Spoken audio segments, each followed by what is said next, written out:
All right, we're live with Will and Jason on Run the North. Week 8 is now in the books. Rough week for both the Vikings and the Bears. Couple L's. Some ugly play going on there. We did our weekly coin flip to decide who receives or who defers. I won, and I'm ready to talk Vikings, so I elected to receive.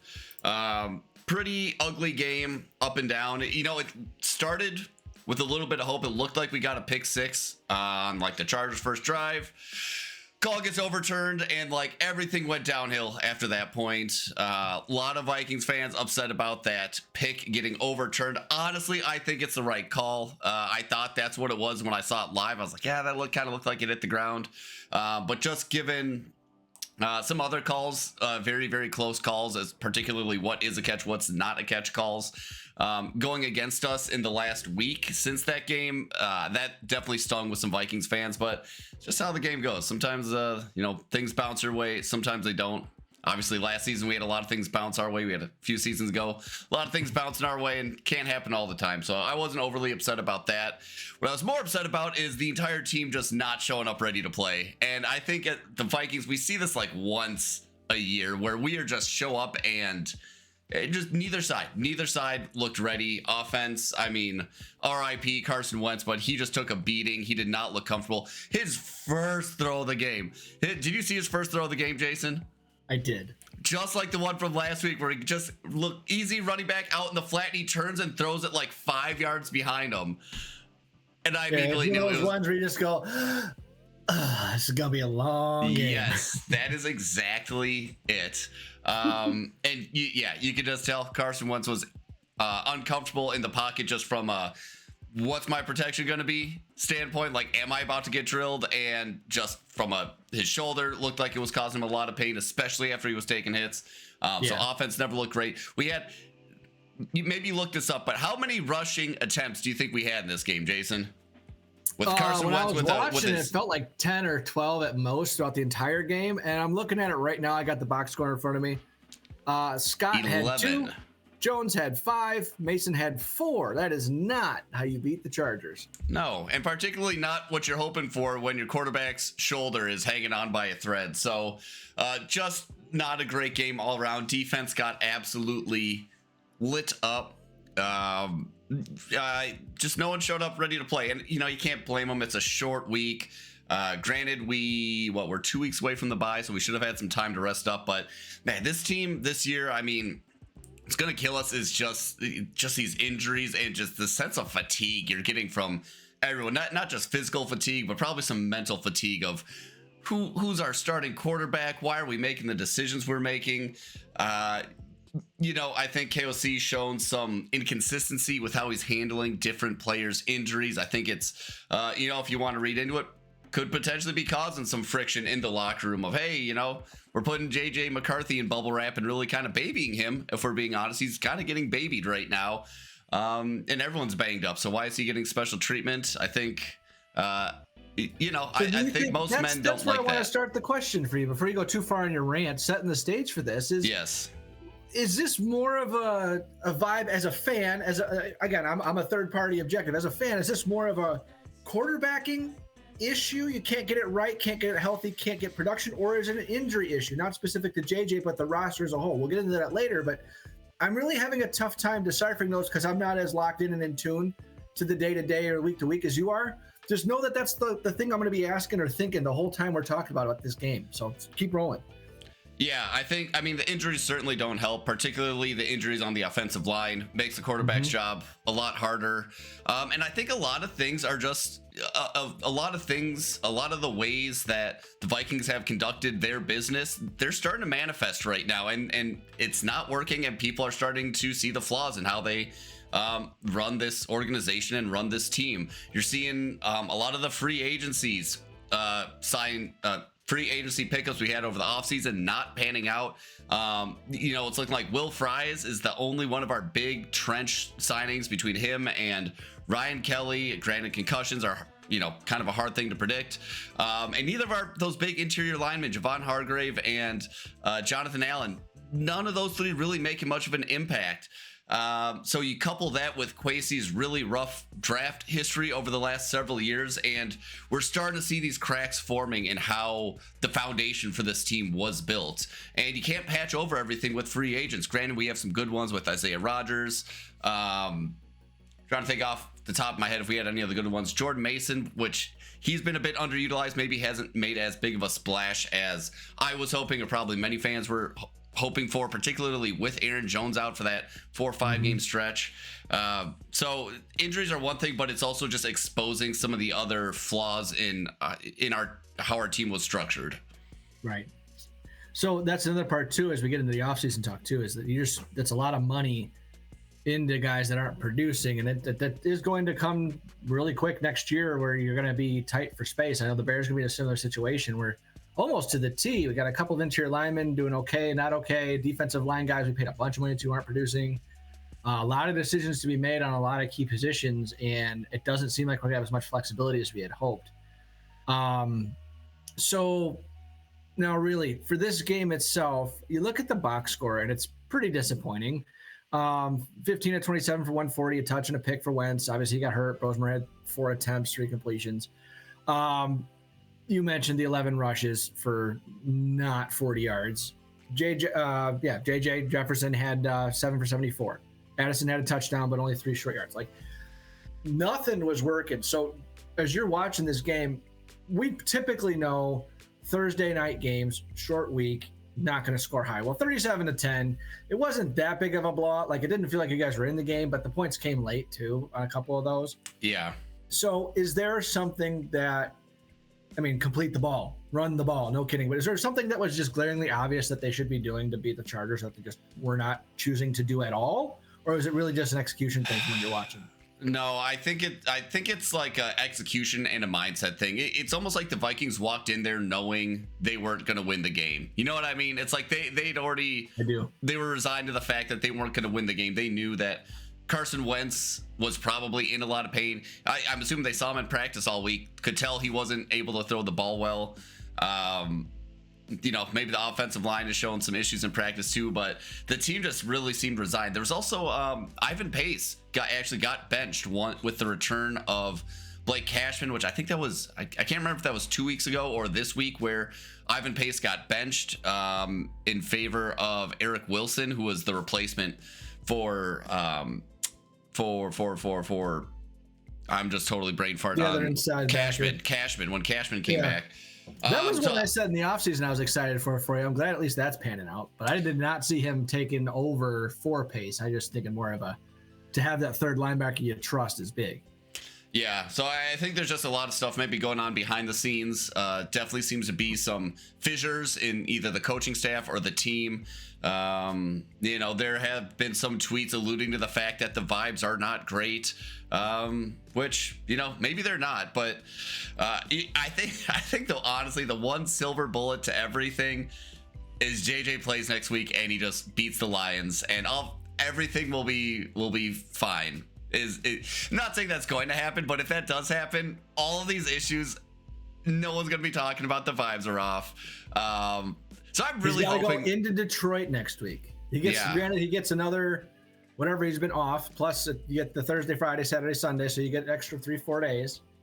It's not not a stretch, but you really got to be dialed in there. What's your confidence level, you think?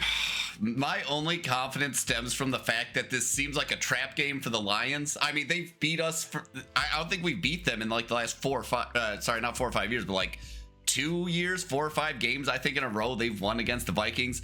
Vikings just played their worst game of the season. We're switching up the quarterback situation next week, so there's maybe some limited game tape on what the Lions defense can study. That's as confident as I could be. Is like, this could be a trap game. Maybe the Lions are underprepared. Right. But using my actual brain and not my heart, I do not like our chances. I mean, the Lions are cream of the crop of the NFL right now. The Vikings showed no heart last game. Injuries are stacking up. We even saw Grenard go out at the end of the game on Thursday night. He doesn't seem like he's going to be back.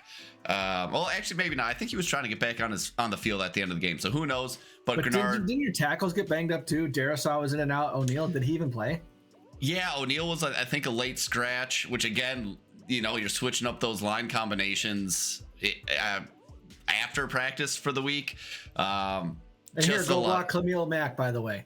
Yeah, right. It's an absolute bear of a man.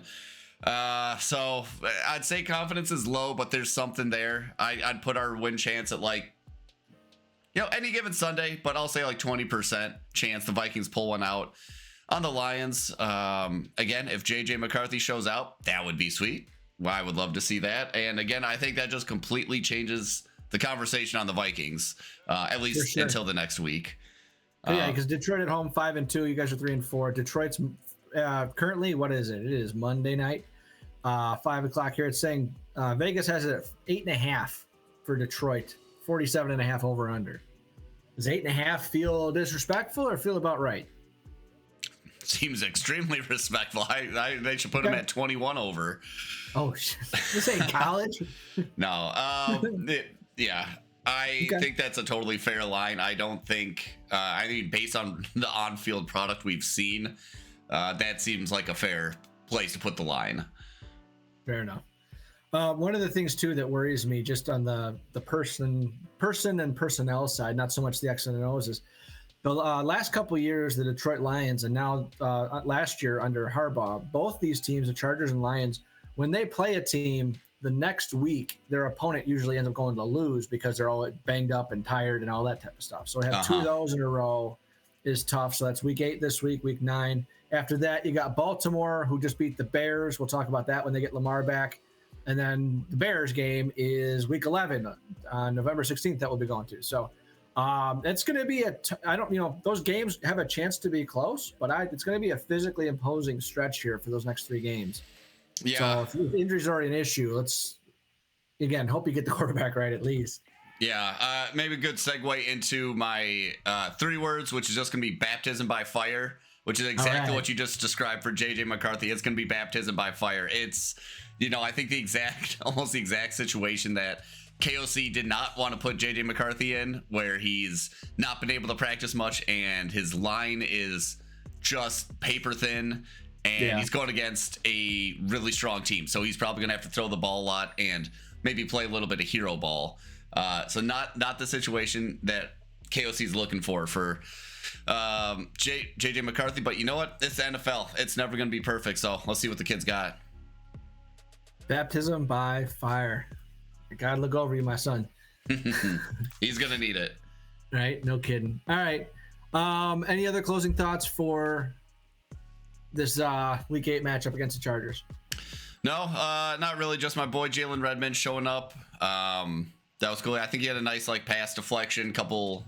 I think maybe it was just 1 or 2 tackles, but they were good tackles. Maybe not a tackle for a loss, but kind of just grabbed, I think, a running back that might have broken free for a big one. So he's maybe the one bright spot on our defense. And then Will the Throat missed a kick, which I thought was interesting. Did you see this? Okay. Yes, I did. Talk about it. These kickers have been hitting from longer and longer and longer.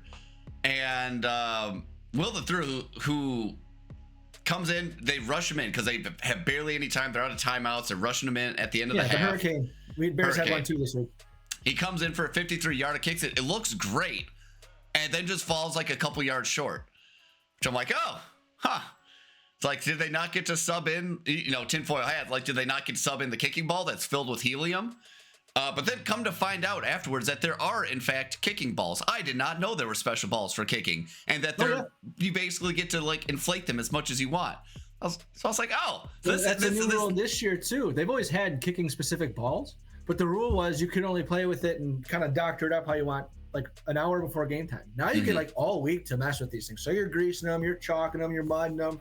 Interesting. Getting the texture just right, and you're getting everything beat up. So, excuse me, I believe there's at least 5 yards in that for these field goal lengths. I think that's why we're seeing a lot of improvements. So, that's cool that you learned that today. Yeah, it was that definitely caught my attention, and then people started tweeting about it afterwards, and I was like, oh, so this is a thing. But yeah, I think that was last note from that sad. So you didn't bring up the other part where there was another kick that he missed that was in relationship to the camera wire. He's 0 for 2. I saw that video. I don't think it hit the wire in this one. His agent has brought them both to the league for review. If not for like, they're not going to change the outcome, but to get them removed from his statistics. Right. And they've told him to shove it 2 times. Oh yeah. If they're not going to return either one, like reverse either one, but if they didn't reverse the first one, they're certainly not going to reverse this one, I would think. Right. But I mean, with the way this game is refereed, do you think they're going to change their mind and admit that? Like, absolutely not. Oh, that's going to be like my rant of all things, is just the officiating. I've watched more games than just the Bears games. Bears games have not earned the benefit of the doubt, because there are 10 penalties a game, but there's 3 or 4 penalties each game that are game changers that absolutely did not happen or absolutely weren't called and should have been. And not just the Bears games, like I said, and in multiple games. And it's just really sucking the fun out of this whole thing, because it's not just the field position, it's the momentum, it's the competence, it's you're bailing other teams out.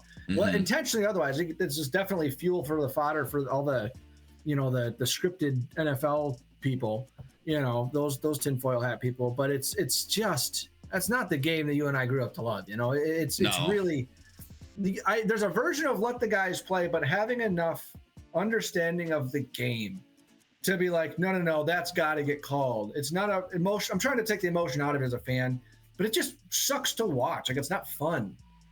Forget the fantasy, forget your team, but it's like, well, that was just not what happened. Yeah, certainly a good week to be a fan of the refs. I mean, even the Packers game had a few big ones where I was like, really big, crucial. Like, there was a no-call false start where Aaron Rodgers thinks he has a free throw or free shot and he goes deep.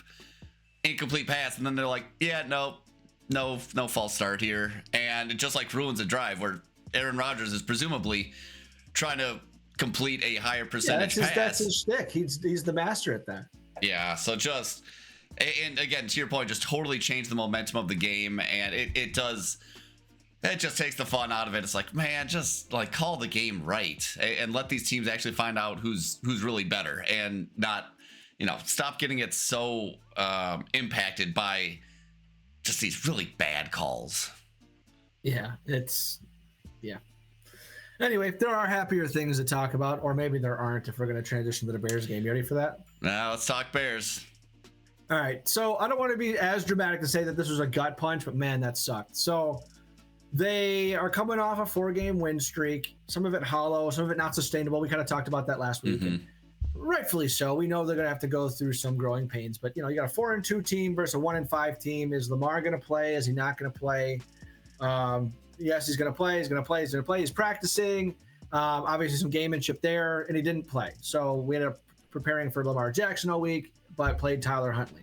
Shouldn't be that big a deal. You can absolutely see from the Ravens' perspective, because they have a short week this week too, going into their game. They got a Thursday night game this next week.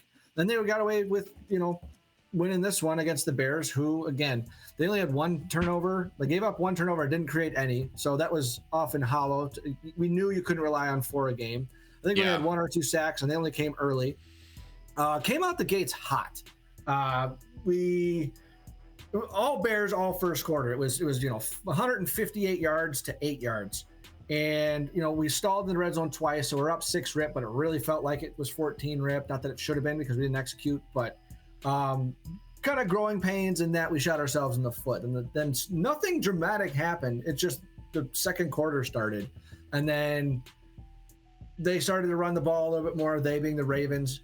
They were getting a little bit more consistent. It felt like a time where there's only going to be 2 drives a quarter, because the Bears opened the game with like a 7-minute drive. Then they have a long drive that gets stopped, and then we have a 7-minute drive. And so I think we only had 2 possessions. They only had 1 in the first quarter, but it just felt like it was one of those games. Yeah. Especially because the Bears came out. We had 6 O-linemen, a lot of power formations. You looked pretty good at first. Because the identity was takeaways and running the ball. Only the Bears forgot to run the ball, because all they did was run deep shot play action off of that. So setting up for play action only works if you can run the ball in this game. Like, not the mantra of the last 2 games. We got 200 yards each. Kind of wild. But as far as the injuries go too, we were missing our top 4 corners, which is not great, but I guess insane. That's probably the equal of Lamar. you know, to be honest, if Lamar had played, this is kind of the game that I expect if Lamar had played, with 30-16. They got to score late. Like it was probably 24-14 was kind of the way the game felt. Yeah, it was just. I said before the game it was going to be all Derrick Henry, and it was pretty much Derrick Henry. Keaton Mitchell, also he's a burst and a half, but he's got knee issues before he was sick. I didn't realize until the game started that it was Patrick Ricard's first game back. Their 300-pound fullback. Is he really 300 pounds? Yeah, he is. No way. Yeah, he's like absolutely. While I'm talking, why don't you look that up? I was doing it as you were talking. So he's out with a calf injury, but he complements the downhill run game so well. That's why, like, pre-Derrick Henry, you could just plug and play any running back. Well, Derrick Henry being equally as big, he's not 300 pounds, we know that, but it's probably about 250. When you're going downhill hard and fast, it just makes those little gaps just a little bit bigger. For a monstrosity that is Derrick Henry, it becomes very easy. Yeah. So, it was a game I'm watching, like, it could have been bad by the refs. We already alluded to that, so I'm not going to go into that more. You definitely needed to match the attitude with running the ball, because when you got into situations with penalties, there were a couple where the Ravens were just more mature. Not that they didn't instigate, but like they knew how to handle the refs. They knew how to be like, the pointing in the right way. They knew how to be like calling for stuff or staying on them to call for stuff. Because, for instance, there was a false start by Tooney. He was just kind of adjusting in his stance, which you're allowed to do. But then they came across the line, and then they're like, no, you're going to call this because you're going to call this. I'm going to make a big deal out of it. Whereas I don't understand why the Bears, Tooney is supposed to be in the vet, didn't like fire out a stance and say, you made me jump. Like, to have that gamesmanship and understand. Sure. There's situations like that where there were clearly 3 different helmet to helmet, like blowing people up that weren't called in the Bears' favor. And they're not talking about it. The one that iced the game, which the game was already over, but that DeAndre Hopkins thing was all over the internet. 2 hands push, hook the face mask, and then gets the catch out of bounds to ice it. It's like, yeah, we weren't winning it, but that was so bad. And it was his only catch of the day. Indicative of the way that game was getting called. But exactly. So there's a part of that where, okay, they handled it the right way from the Ravens side. They weren't flashy then. They just kind of had more of a maturity to it. And so that's where I'm coming back to the Bears aspect. Time to panic? No. Did Williams play bad? Yes. Did we lose because of him? Because of Caleb Williams? I don't think so. I don't think anybody did anything that great or that poorly to say it was their game. I think it was the whole team. But there was the part where going into halftime, he runs to the sideline. We got 2 timeouts under the 2-minute warning. He doesn't get out of bounds after a 20-something yard scramble. Not ideal, manageable. Take forever to get the next play off. Then you have the unintentional grounding. Turns out it was miscommunication on an option route by the tight end. Caleb, what happens is you have a runoff because you're under time.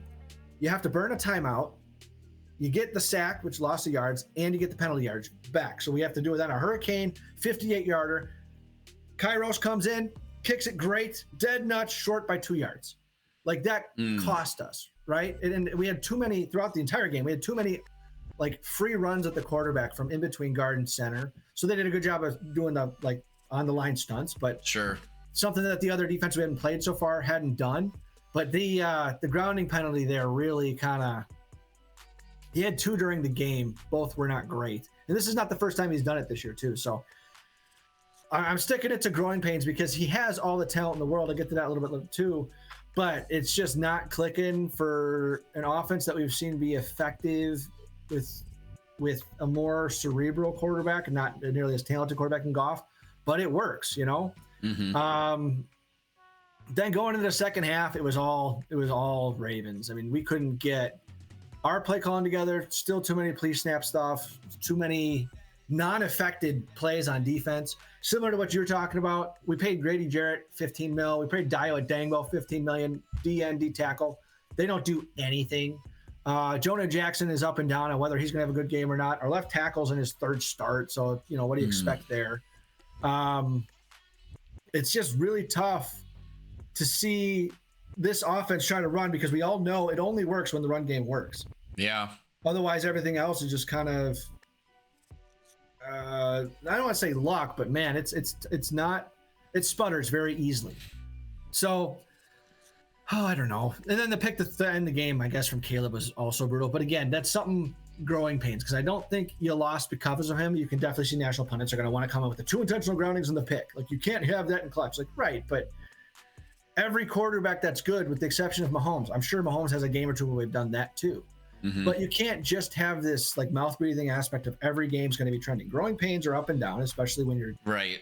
Like last year sucked. We're unlearning last year so that we can learn this year, and we're already behind the curve on that because we're in week 8. We're almost halfway through the season. We should have our identity by now, and by Thanksgiving we should know who we are, like, and what we have.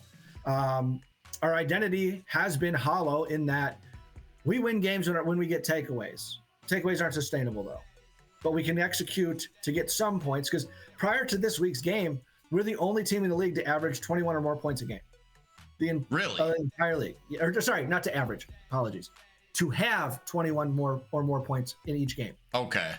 So I mean, still, I mean, that's which is nuts. Shocking to me. And going into this week, granted, we were also with the bye factored in per game. We have the most splash plays per game, so over 20 yards, run and pass combined.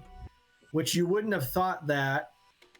I couldn't have dreamed that as a Bears fan, period. But for that to come in, first half of the year, Ben Johnson, again, it's just reminding myself growing pains. What I see on the field, I remember two things. This is not a playoff team, but they could be in the playoff hunt. There's a big distinction between this is a playoff team and this is not a playoff team in the playoffs. The other thing is, we talked about it in the offseason a little bit too, is this team, it does not do well with free agency signings, just as we were talking about with your team. It sounds great, but it's not. This offseason, there was not a whole lot of roster turnover. Yeah, small stuff on the back end, got it. But of our starters, we only have 5 new starters of the 22, not including special teams. That's pretty uncommon when you have a wholesale a coaching staff change. I want my guys, I want my prototypes, I want all these things. So I say that to infer this. It's not going to solve everything, but you still have a lot of things that were accepted last year that were not this year. We're still a very young team. I'm talking about penalties and discipline, talking about growing pains and immaturity. So it's on. These guys are all 22 to 28 years old, give or take. You have guys to show you, veterans. You have coaches to say, hey, stop jumping off sides. If you're going to jump off sides, you're not going to play. And I'd rather have you have a half step slow and then go from there, as opposed to just keep killing us. But at some point, you just have to have guys that know and get it. So I'm interested to see if we stop playing all these RAS score guys and start focusing on production guys. But again, that's an off-season thing. We just got to keep riding out these highs and lows with that. I don't think we're in for that much of a change. I think this is what we're going to expect from the Bears throughout the rest of the year, to be honest with you. Week 9, we've got the Bengals in Cincinnati. Winnable. They got some life from Joe. They just pulled off. Well, they just lost to the Jets in rare fashion, where they're up big, lost big. The New York Giants against Jackson Dart. He's missing his Robin to his Batman frat boy, with Scadaboo going down for the year. That kind of sucks. I was really looking forward to watching him play. You think Dart's the Batman in that relationship? Well, he has to be now. Yeah, we'll find out. Yeah, right. And then the Vikings game in Minnesota 3 weeks from now. So should be winnable games. And if we can get through this season and say we beat the teams we should beat. Again, we're not apologizing for the schedule. You beat the teams you should beat, and if you can steal a win or two with the good teams, you're going to be okay. We should have beat the Ravens. That is not a 1-5 team.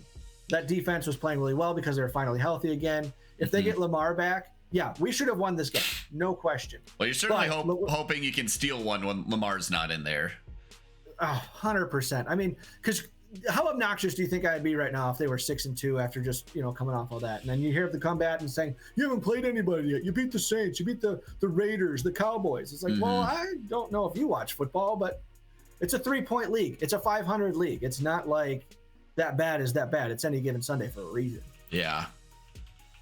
And I'll leave you with this. I just have a couple of thoughts on Caleb as a whole, because I know that's where it's going to come down to it. Brendan Shagrew posted this on Twitter, and it pretty much summarizes. I'll tweak it a little bit to fit me, but this is his tweet. 7 quick points.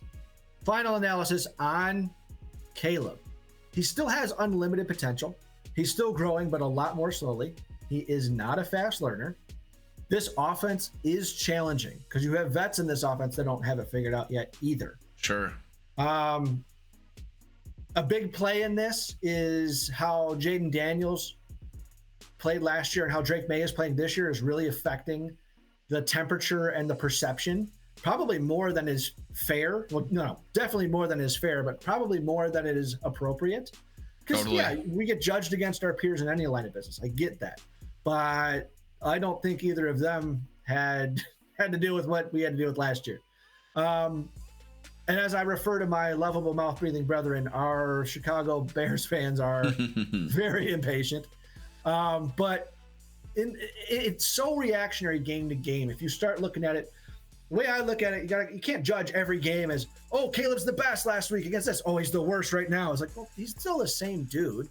So you got to look at it like over the course of a season, if you can. If you're not quite experienced in that, look at it over the course of a quarter of a season. That's why when we break out the schedule, we talk 3 or 4 games because a lot can happen, a lot can change, positive or negative for the culture, for the playoff hopes, all that. So just take it. In the first 4 games, they were 2-2, figuring it out going to the bye. Okay, the last 1, 2, 3 games after the bye, tried to find an identity, ran the ball like crazy. A lot of things were covered up by turnovers, but now it's on spotlight because you lost. When you lose ugly, when you win ugly, everything's forgiven. When you lose ugly, now we're going to talk about it. So everything's under a microscope. Absolutely. So from the Ravens game now to the Thanksgiving game, was that the Steelers week 12? Somewhere in there, that's how we're going to analyze those 4 or 5 games based on, okay, we saw where the first 4, we got through the middle 4. Now we're on the third quarter of it. And that's really how you should be breaking this down, in my opinion. So it sucked. On to the Bengals, see if Joe's got some magic. And I guess I got to give props to J.J. Watt, too. He called this game. Whoever his partner is, the play-by-play guy, he sucked. Boring, terrible, da-da-da. But J.J. Watt did better than most. Not that he was anywhere perfect, but he did better than most, calling the game from a player's eyes. Maybe it's just because he played defense and not because he played quarterback, being a little less political. But he was on some of these penalties. He wasn't sure, and he said he wasn't sure. Fine. As opposed to these guys that take an arrogant stance, like, this is definitely it, and it's clearly not. But, he was on the DeAndre Hopkins. He was on a couple of the helmets that weren't called. He was on a couple of those, calling it fair. He was also on a couple of those, man, I don't care. Caleb's got to have that throw, like the one that he just airmailed to DJ in the end zone. Yeah, you got to have that throw. Absolutely. Not going to argue with that. So not saying I'm looking forward to listening to him more, but could have been worse. It could have been Archuleta or Jonathan Vilma. Yeah, I mean, anything's better than Jonathan Vilma. And yeah, you got to give credit to the play-by-play guys that will call out the bad calls, or at least be a little more impartial or less, cocky. Like, oh, it's definitely this. It's definitely this. Yeah. I really think Greg Olson is like the gold standard right now. I mean, I love listening to him broadcast games because he actually talks about the football and the X's and the O's, and good for guys like me that aren't as familiar with a lot of that stuff. But yeah, he's just great. I wish we had more of that. Yeah, 100%. And on the broadcast too, our guy met, I don't even know what it was, but he brought up a couple of times that it was National Tight End Day, which is pretty exciting. Oh yeah. He goes, the dumbest thing he said was right after that, is there any position in football that gets better marketing than that? I'm like, the quarterback. Shut the fuck up. Yeah. Good point. It was also kind of a bummer because Cole Kmet was hurt. It's the first game he's missed in his career after, I think he's pushing 100 games or something like that. Oof. Unfortunately, not that we would have used them anyway, because we don't use our tight ends the way that we were marketed to, which adding more fuel to the impatience and lack of productivity out of the tight end position for the draft talk we're going to have, how this year's rookie class go at the end of the year and then going into next year. Actually, the tight end for the Chargers looked sick. He's another rookie. Oh, yeah. A late-round rookie, too. Gadsden?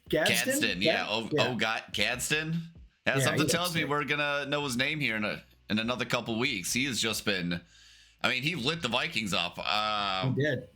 Looked like a veteran out there. Yards and a touch. He just looked fluid. He looked strong, looked smooth. I also played against him in fantasy because the other guy didn't have a tight end. So that was fun. Shoot. That's a bad week to do that. Hey, if it makes you feel any better, I went against not just Tucker Kraft, but also Jordan Love in fantasy. That was great. Oh, well, tell you what, I'm done with the Bears game stuff. My 3-word is just going to be let's be patient.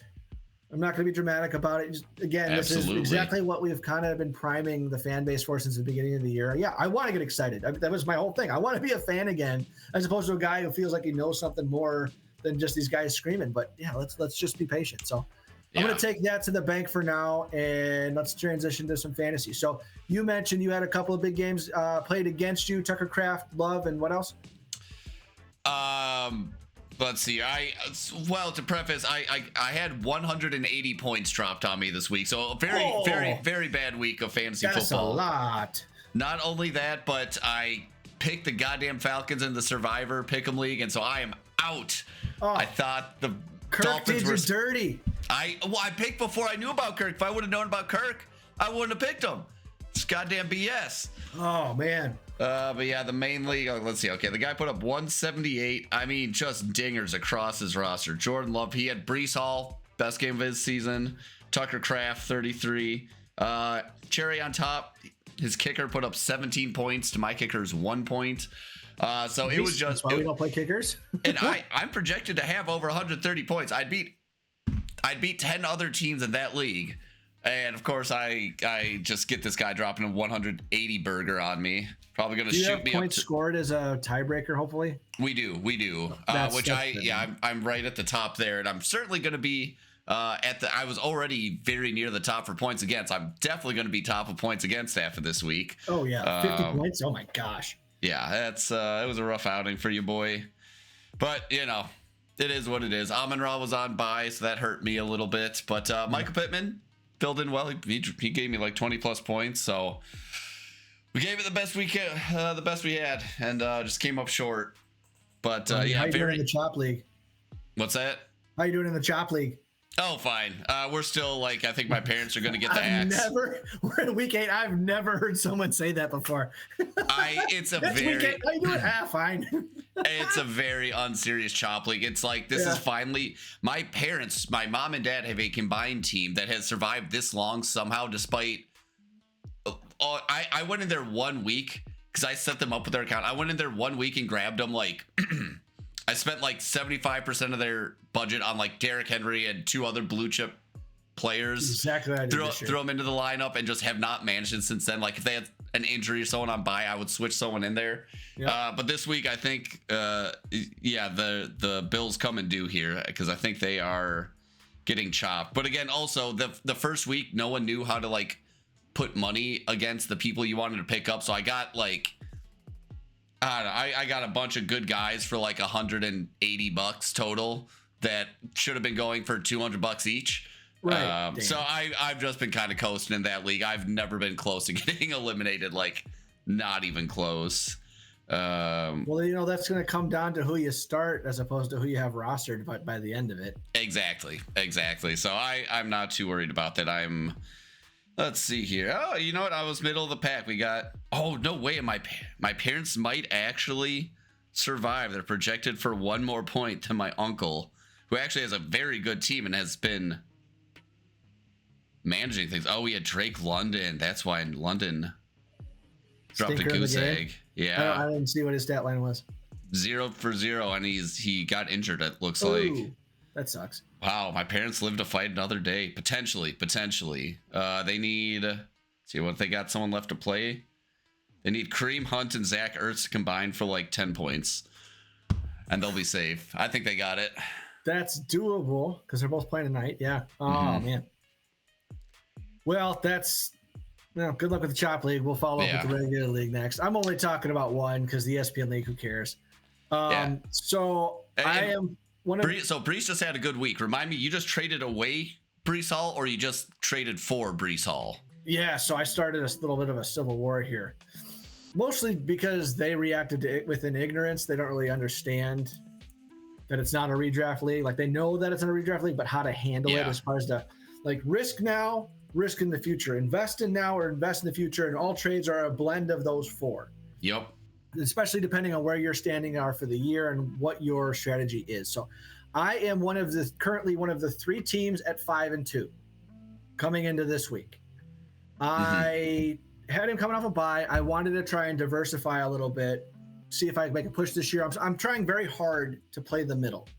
So I traded Breece Hall who has a 3-year deal, 22, 26, and 30, and receiver Pat Bryant, who also had 12 points this week, on a 3-year deal is 1, 2, and 3.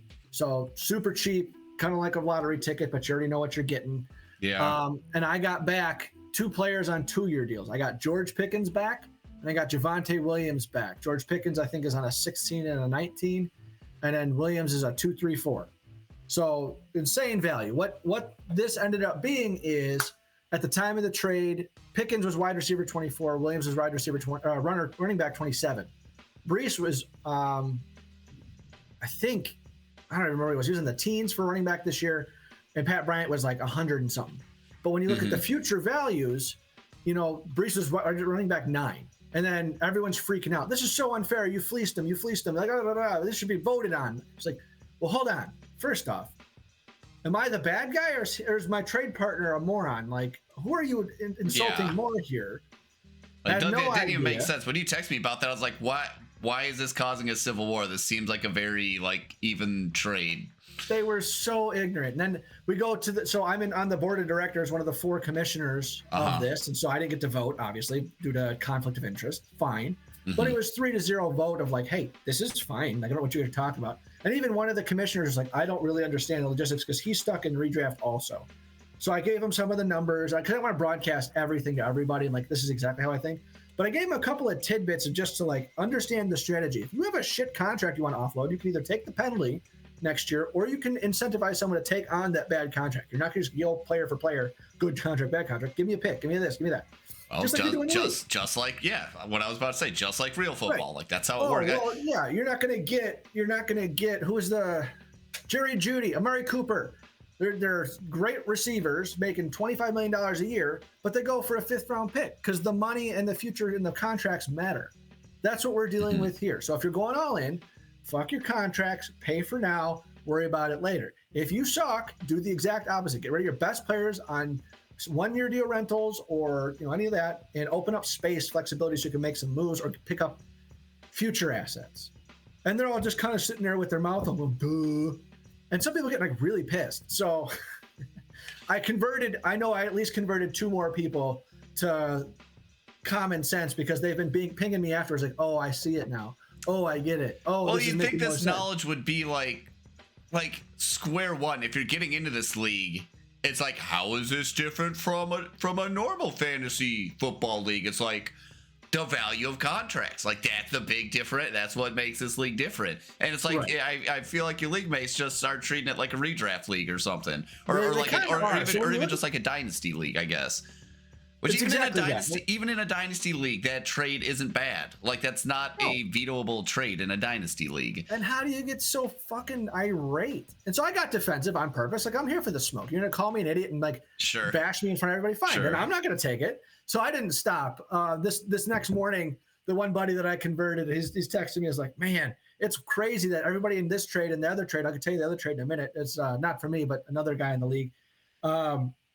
It's crazy that this turns out that doesn't usually happen. It's like, dude, that always happens like that. Like, it doesn't feel like it should, but it does. Mm-hmm. So I just screenshotted Breece Hall, 34 points. Pat Bryant, 12 points. Pickens, 14.8. Mm-hmm. Javonte Williams, 17.9. And just put the little kid that goes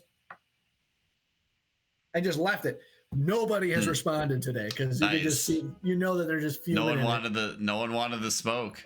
Yeah, it's like, dude, you just can't. Yeah, it's bad.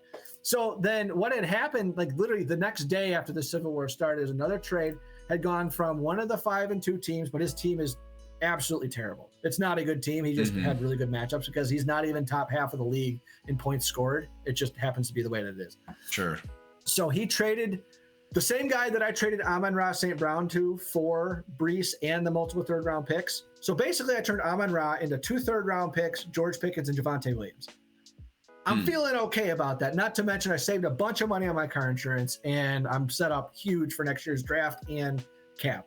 Anywho, he traded away Saquon Barkley on a 1-year for $58, and Jameson Williams, who hasn't done shit, on a 2-year for $16. He then received next year's 4th-round pick, $10 in cap space, and Chase Brown on a 2-year at $33. To me,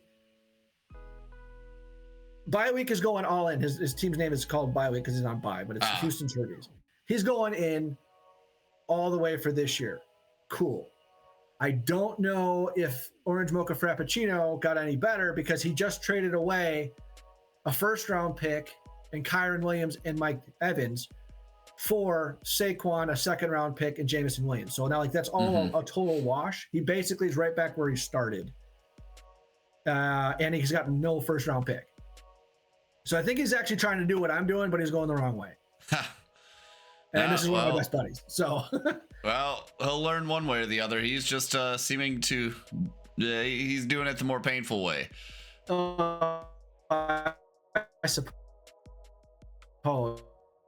And it's like that limbo week between Christmas, between Thanksgiving and the first week of December. So there's still time. I've got my eyes on 3 different guys. I want to see if I can get Garrett Wilson, Roma Dunze, or Emeka Egbuka, because they're all similar production, like your tier, like low end wide receiver 1, high end wide receiver 2, but they're all on 2-year deals. I think Garrett might be on a 3-year deal, but they're all under $20 right now. Nice. So it's like, can I give you Devontae Smith on a 2-year plus a pick, or can I give you Nico Collins and just call it even though he's on a 2-year deal, but $38, $40? Sure. We'll see. The Roma Dunze guy is pretty anchored in. He's not going to do it. I'm still waiting to hear back from Emeka Egbuka. And I haven't checked in with the Garrett Wilson guy yet, just because I talked to him probably 2-3 weeks ago. So I told him I told them all they'd hear from me around the deadline. So not pushing to push, especially because now I don't know. Things still haven't settled down because some guys are just sitting in their corners pouting about this whole trade thing. Is like, sure. I know what I'm doing, but here's the deal. If you've ever tried to have a trade with me, you leave smiling, because I'm not a salesman. Like, I overshare immediately. Hey, I want this guy. Here's 3 or 4 different options I'm thinking. Tell me which one you want. Here's the numbers that I'm seeing comparison wise. It's a plus this, a minus this. And I'll send them screenshots of exactly what I'm looking at, because I'm not trying to fleece anybody. And if we're going to be in this league for forever, we need to be able to have conversations about like this each stuff. other. Right.